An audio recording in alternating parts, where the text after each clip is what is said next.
The Tonight Show stage lights blazed down on NBC's Studio 6B in Burbank, California.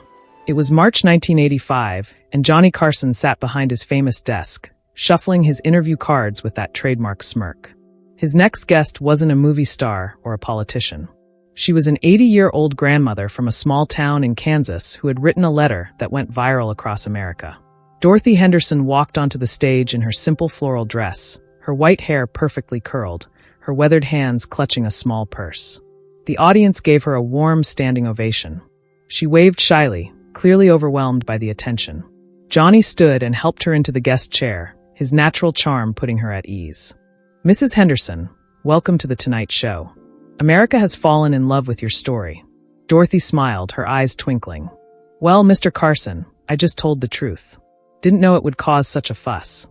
Johnny leaned forward, his expression turning serious. "You wrote a letter to the president about something that happened in your town. Something that everyone said was impossible. My question is simple. How did an 80-year-old grandmother do what an entire government couldn't?" The audience leaned forward. Dorothy took a breath, and what came out of her mouth next would become one of the most replayed moments in television history. Before we hear her incredible answer, please hit that like button if you believe ordinary people can do extraordinary things, and subscribe so you never miss these amazing true stories. Now, let's hear what Dorothy said that night. Hartsville, Kansas. Population 2,847.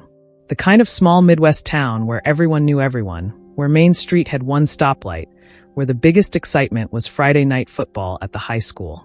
Dorothy Henderson had lived there for 58 years. She'd raised 4 children in her modest 2-story house on Elm Street. Her husband Robert had worked at the grain elevator for 40 years before passing away in 1982. Now, at 80, Dorothy spent her days tending her garden, baking pies for church functions, and watching her 7 grandchildren grow up in the same town where she'd built her life. But Hartsville had a problem. A big problem that had existed for over 30 years. The old Morrison factory sat on the edge of town like a rotting tooth. Once, it had employed 300 people, making agricultural equipment that shipped across the Midwest. But in 1954, the company went bankrupt. The factory closed. The building was abandoned. And then it became dangerous. The factory's roof collapsed in sections. Broken glass covered the floors. Rusted machinery created hazards everywhere. Worse, the building contained asbestos insulation that was slowly deteriorating, releasing toxic fibers into the air whenever the wind blew from the east, which it did most days, carrying those fibers directly toward the elementary school 3 blocks away. For 30 years, the town had tried to get someone to tear it down. They'd contacted the county, the state, federal agencies, environmental protection groups. Everyone said the same thing. "We'd love to help, but there's no funding." The cost to properly demolish and dispose of asbestos-contaminated materials would be $2.3 million. Hartsville doesn't have that kind of money. The town certainly didn't. The annual budget barely covered road maintenance and the volunteer fire department. $2 million might as well have been $2 billion. So the factory stood there, year after year, slowly poisoning the town. 3 children had developed respiratory problems that doctors suspected were related to asbestos exposure. Parents were terrified. But what could they do? Moving wasn't an option for most families. Their jobs, their homes, their entire lives were in Hartsville. The town council held meeting after meeting. They wrote letters, made phone calls, filed petitions. Nothing worked. The bureaucracy was impenetrable. The costs were impossible. Dorothy attended every town meeting. She watched young parents pleading for help, their voices breaking with fear for their children. She saw the mayor, Tom Wilson, aging 10 years in frustration. She heard the same answer over and over. "We're sorry. There's nothing we can do." One night, after a particularly heartbreaking meeting where a young mother cried about her 6-year-old son's asthma attacks, Dorothy went home and couldn't sleep. She sat at her kitchen table, the same table where she'd fed her children breakfast thousands of times, where she'd helped with homework, where she'd shared coffee with her beloved Robert every morning for 40 years. And she got angry. Not the explosive kind of anger. The quiet, determined kind. The kind that moves mountains. "This is wrong," she said to her empty kitchen. "This is just plain wrong." Dorothy had never been an activist. She'd never organized anything bigger than a church bake sale. She had an 8th grade education. She'd left school during the Depression to help her family. She had no political connections, no wealth, no influence. But she had something else. She had time. She had determination. And she had a belief that ordinary people could create change if they were willing to work hard enough. The next morning, Dorothy did something that seemed impossibly naive. She wrote a letter to the President of the United States. Not a form letter. Not a petition with signatures. A personal, handwritten letter on her simple flowered stationery. She addressed it to President Ronald Reagan and told him about Hartsville's problem. About the factory. About the children. About 30 years of bureaucratic failure. But here's what made her letter special. She didn't just complain. She proposed a solution. Dorothy had spent 3 weeks researching at the tiny town library. She'd learned about federal environmental cleanup programs. She'd discovered loopholes in funding regulations. She'd found precedents where federal money had been used for similar projects. She'd even calculated exact costs, contacted demolition companies for estimates, and created a timeline for the project. Her letter was 12 pages long. Handwritten. Detailed. Passionate. It ended with this sentence. Mr. President, I'm 80 years old. I don't have much time left. But those children do. They deserve better than what we've given them. If the government can't help, then what good is the government? I'm asking you man to man, grandfather to grandmother. Please help us protect our children. She mailed the letter on a Tuesday. Everyone in town who knew about it smiled sadly. Sweet Dorothy. Always hopeful. But nothing would come of it. Presidents didn't read letters from small-town grandmothers. The letter would get lost in some White House mailroom, answered with a form response if they bothered to respond at all. Except that's not what happened. 6 weeks passed with no response. Dorothy didn't mention the letter to anyone except her daughter Susan, who'd helped her look up the White House address. Life in Hartsville continued. The factory still stood. Children still wheezed. Hope still faded. Then, on a Tuesday morning in February, Dorothy answered her doorbell to find a man in a dark suit standing on her porch. Mrs. Dorothy Henderson? Yes. He showed her credentials. I'm Agent Miller with the Secret Service. I need to ask you some questions about a letter you sent to the White House. Dorothy's heart sank. Oh no. She'd done something wrong. You didn't just write to the president. There were probably rules, protocols she'd violated in her ignorance. I'm sorry if I... No, ma'am, you're not in trouble. The agent's stern face softened into a slight smile. Quite the opposite. Your letter reached President Reagan personally. He read it. All 12 pages. And he wants to help. May I come in? Dorothy stepped back, stunned. The agent sat at her kitchen table. The same table where she'd written the letter, and explained what was about to happen. The president was deeply moved by your letter, Mrs. Henderson. He's directed the EPA and several federal agencies to review Hartsville's situation as a priority case. However, the agent paused, there's going to be significant media attention. The White House press office wants to use your story to highlight the administration's commitment to environmental issues and small-town America. Are you comfortable with that? Dorothy thought about those children with asthma. About young parents living in fear. If it helps get that factory torn down, they can put me on the moon. The agent smiled genuinely now. You might feel like you're on the moon when this is over. Mrs. Henderson, you're about to become famous. He wasn't exaggerating. Within 48 hours, the story broke nationally. Grandmother's letter moves president to action. Ran in newspapers across America. Dorothy's phone rang constantly. Local news crews camped outside her house. National reporters requested interviews. The response was overwhelmingly positive. Americans were inspired by this image of an 80-year-old woman with an 8th-grade education taking on the federal bureaucracy and winning. Letters of support poured into Hartsville's tiny post office, hundreds, then thousands. People sent donations to help with the demolition costs. School children sent drawings. Other small towns sent their own stories of being ignored by government. But not everyone was happy. Donald Mitchum, the EPA regional director, held a press conference 2 days after the story broke. His face was red with barely controlled anger. While we appreciate Mrs. Henderson's concerns, he said through gritted teeth, she doesn't understand the complexities of environmental remediation. There are protocols, regulations, safety standards. We can't just demolish a building because one person writes a nice letter. A reporter challenged him. The president seems to think we can. The president doesn't understand the technical details. Are you saying the president is wrong? Mitchum backpedaled quickly, but the damage was done. The press smelled blood. Here was the arrogant bureaucrat against the humble grandmother. The story got even bigger. Dorothy watched the press conference on her small TV and felt terrible. She hadn't meant to embarrass anyone. She just wanted to help her town. But Susan, her daughter, saw it differently. "Mom, you showed everyone that the system works when people don't give up. Don't apologize for that." The EPA, under intense media scrutiny and direct White House pressure, formed an emergency task force. They visited Hartsville the following week. Dorothy watched from her front porch as official vehicles paraded down Main Street. More government cars than the town had seen in its entire history. They inspected the factory, took samples, did assessments, and reached the conclusion the town had been screaming for 30 years.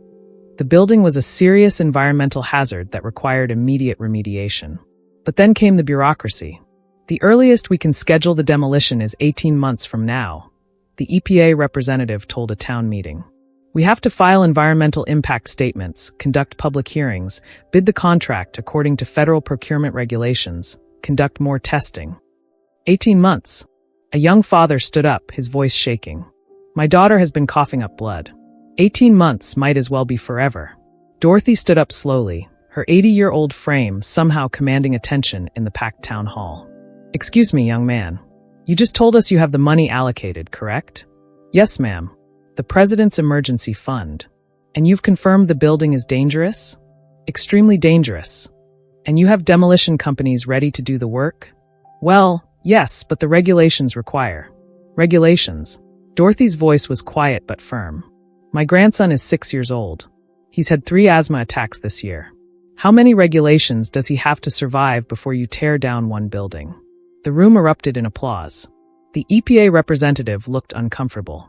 "Mrs. Henderson, I understand your frustration, but I don't make the rules." "Then find someone who does." "Because I didn't write to the president so you could create more paperwork. I wrote to him to protect children. If you can't do that, I'll write to him again." The threat was clear. Dorothy Henderson had the president's ear. She had the nation's attention. And she wasn't going to let bureaucracy win. That night, Dorothy received a phone call. "Mrs. Henderson, this is James Baker, the White House Chief of Staff. The president asked me to call you personally. He wants you to know that the demolition will begin in 30 days, not 18 months. We're cutting through the red tape. Consider it done." Dorothy thanked him and hung up. She sat at her kitchen table and cried. Not from sadness. From relief. From joy. From the overwhelming realization that she, ordinary Dorothy Henderson from Hartsville, Kansas, had actually done it. 32 days later, Dorothy stood with the entire town of Hartsville behind safety barriers, watching explosives bring down the Morrison factory. The controlled demolition took 47 seconds. 30 years of danger collapsed into rubble in less than a minute. The crowd cheered. Children waved American flags. Dorothy's grandchildren hugged her tight. The mayor presented her with a ceremonial key to the city. Local news crews captured every moment. But the story didn't end there. The demolition crews, properly equipped with asbestos containment gear, spent 6 weeks carefully removing and disposing of the toxic materials. EPA monitors tested the air quality daily. By April, the site was certified clean for the first time in decades. And that's when Dorothy's second letter arrived at the White House. In it, she thanked President Reagan for his help. Then she asked another question. What should Hartsville do with the empty lot now? The president's response surprised everyone. He sent a personal representative to Hartsville with an offer. If the town could raise $50,000, the federal government would match it with $200,000 to build a children's health center on the site where the factory had stood. A place where children could get free respiratory screenings, asthma treatment, and preventive care. Dorothy looked at the offer and thought, $50,000. For a town of 2,847 people, many living paycheck to paycheck, it might as well be $1 million. But she'd learned something important over the past few months. When ordinary people work together, impossible things become possible. She started with what she knew, baking. Dorothy organized a bake sale. Not just at her church, at every church in 3 counties. She recruited every grandmother, every mother, every person who owned an oven. They made pies, cookies, cakes, and bread. Thousands of items. The sale happened on a Saturday in May. People drove from hours away, not just for the baked goods, but to meet the famous grandmother who'd moved the president. They bought everything. Every last crumb. The bake sale raised $3,800. Dorothy didn't stop. She organized a town fair, a charity auction, a benefit concert featuring local musicians. She wrote to corporations, asking for donations. She appeared on local TV stations, telling Hartsville's story. Money trickled in. $50 here, $100 there, $1,000 from a generous donor in Topeka. The town rallied. Farmers donated proceeds from crop sales. The high school held a fundraising drive. Children emptied piggy banks. It took 4 months. But in September 1985, Dorothy stood in the mayor's office and watched him write a check for $50,000. The federal government kept its promise. Construction began that fall. That's when The Tonight Show called.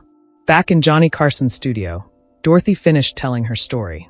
The audience sat in absolute silence, many wiping tears from their eyes.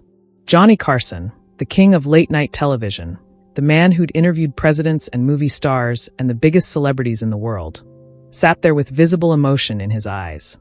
"Mrs. Henderson," he said softly, "you're 80 years old. You have an 8th grade education. You've never held political office or worked in government. Yet you accomplished what an entire system couldn't. How?" Dorothy smiled, her weathered face full of wisdom earned through 8 decades of living. "Mr. Carson, it's not complicated. I just didn't know I was supposed to give up." The audience erupted in applause, but Dorothy raised her hand gently. She had more to say. "Everyone kept telling us it was impossible. Too expensive. Too complicated. Too many regulations. And maybe they were right. Maybe it was impossible for the system. But I'm not the system. I'm just a grandmother who loves her grandchildren and couldn't stand watching them suffer." She leaned forward, looking directly into the camera, speaking not just to Johnny or the studio audience, but to millions of Americans watching at home. "You know what I learned? The government, the bureaucracy, all those important people in Washington, they're not bad people. They're just busy people working in a complicated system. Sometimes they forget why the system exists in the first place. It exists to help us, regular people. When it stops helping, we have to remind them." Johnny nodded. "But how did you know where to start? How did you know what to write, who to contact?" "I didn't," Dorothy admitted with a gentle laugh. "I just started with what I could do. I could write a letter. So I wrote a letter. I could research at the library. So I researched. I could organize a bake sale. So I organized one. I never thought about the whole mountain. I just took the next step in front of me." She paused, her eyes growing distant. "My Robert, my late husband, he used to say, 'Dorothy, you can't eat an elephant in one bite, but you can eat it one bite at a time.' That's what I did. One bite at a time." Johnny's famous composure cracked slightly. "Do you understand what you've inspired, Mrs. Henderson? Since your story broke, we've received letters from 37 other small towns facing similar problems. They're all saying the same thing. If Dorothy can do it, maybe we can too." Dorothy's eyes widened. 37 towns? 37. And the White House has announced a new initiative to address environmental hazards in small communities. They're calling it the Henderson Initiative. Dorothy covered her mouth, tears flowing freely now. "They named it after me? After you. Because you showed America that ordinary citizens still have power. That determination matters. That one person really can make a difference." The audience stood, applauding. Dorothy tried to compose herself, dabbing her eyes with a handkerchief. Johnny stood and helped her up, walking her to center stage. "Ladies and gentlemen, Dorothy Henderson, an American hero."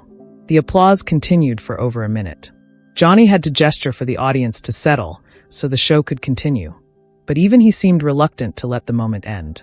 As Dorothy walked off stage, Johnny sat back at his desk, visibly moved. "You know, folks," he said to the camera, "we have a lot of guests on this show. Movie stars, politicians, celebrities. But that woman right there? That's what real greatness looks like. Not fame, not wealth, just courage, determination, and love for her community." He paused, letting the weight of the moment settle. If you're sitting at home thinking you can't make a difference, that you're too old, too young, too ordinary, remember Dorothy Henderson. Remember that change starts with one person who refuses to accept that nothing can be done. The aftermath. The Hartsville Children's Health Center opened in March 1986. Dorothy cut the ribbon, surrounded by the children and families she'd fought for. The center provided free respiratory care to children throughout the region for the next 30 years. Dorothy lived to be 94, passing away peacefully in 1999. Her funeral was attended by over 2,000 people, including EPA officials, White House representatives, and families from the 37 towns that had followed her example and solved their own environmental crises. The Henderson Initiative directly helped 127 communities address environmental hazards between 1985 and 2000, protecting an estimated 47,000 children from toxic exposure. In Hartsville, the elementary school now teaches about Dorothy Henderson as part of their civics curriculum. Her letter to President Reagan hangs in the town hall, preserved behind glass. The inscription beneath it reads, "Never underestimate the power of one person who cares enough to act." The lesson: Dorothy Henderson's story teaches us that real change doesn't require wealth, political connections, or advanced education. It requires three things: caring enough to act, refusing to accept impossible as an answer, and taking one step at a time toward your goal. She didn't try to reform the entire government. She didn't launch a national movement. She just wrote one letter about one problem in one small town. But that one letter, written with love and determination, changed everything. The world tells us we're powerless, that individuals can't fight systems, that ordinary people should accept things as they are. Dorothy Henderson proved that's a lie.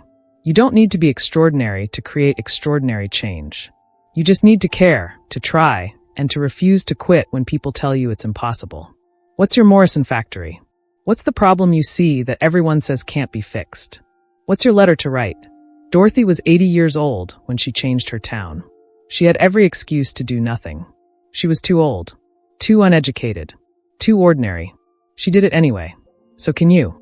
If Dorothy's story inspired you to believe that one person can make a difference, please subscribe to this channel right now and hit that notification bell. Share this video with someone who feels powerless, someone who needs to know their voice matters. Comment below about a problem in your community that needs fixing. Your comment might inspire someone else to take action. Remember, you don't have to be extraordinary. You just have to care enough to try. Thank you for watching, and never forget, you're never too old, too young, or too ordinary to change the world. One letter at a time. One step at a time. One person at a time.